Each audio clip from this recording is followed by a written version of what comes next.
Salut à tous les astronautes, on se retrouve pour une nouvelle vidéo. Aujourd'hui on va vous parler du programme Apollo 5 qui est la mission du programme spatial Apollo visant à tester le module lunaire qui devrait amener les astronautes sur la Lune dans des conditions de vie spatiale. Alors il s'agit d'un vol inhabité bien sûr. Alors la préparation et les objectifs. La mission Apollo 5 devait tester le module lunaire en milieu réel, c'est-à-dire hors atmosphère et sous très basse pression. En particulier, ses moteurs d'ascension et de descente ont été vérifiés, ainsi que sa capacité à effectuer les manœuvres de séparation adéquates. Le moteur de descente était le premier propulseur réglable envoyé dans l'espace.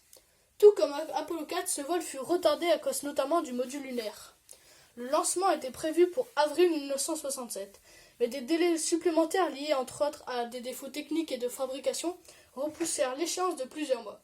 Le module lunaire arriva finalement le 23 juin 1967, après près de 4 mois de tests et de préparation.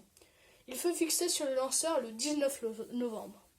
Le 17 décembre 1967, un essai du module lunaire révéla un défaut.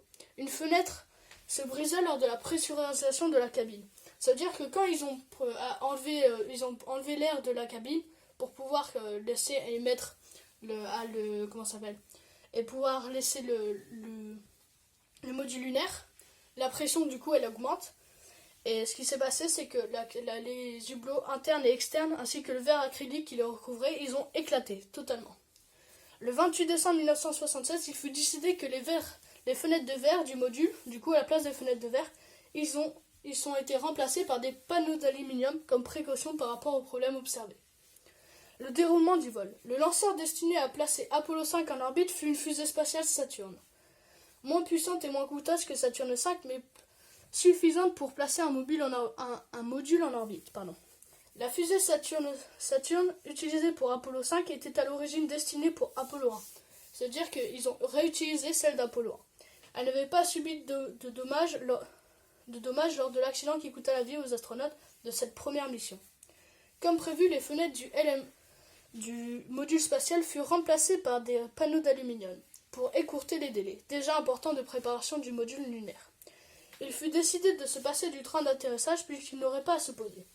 Le vol ne transportant pas d'équipage, la tour de sauvetage fut également supprimée. Le 22 janvier 1968, 8 mois après la date prévue pour le lancement, Apollo 5 décolla juste avant le crépuscule. Après 4 orbites, la mission fut terminée et les 2 étages de la fusée laissés à l'abandon. Ils s'écrasèrent dans l'océan Pacifique à quelques centaines de kilomètres de Guam. Le 12 février, l'étage ascensionnel du modèle lunaire chuta le 24 janvier 1968. L'étage de descente chuta le 12 février 1968.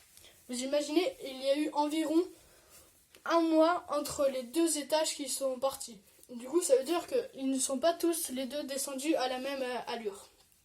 Alors, les astronautes, je vous remercie d'avoir regardé cette vidéo. On se retrouve pour une prochaine fois pour Apollo 6.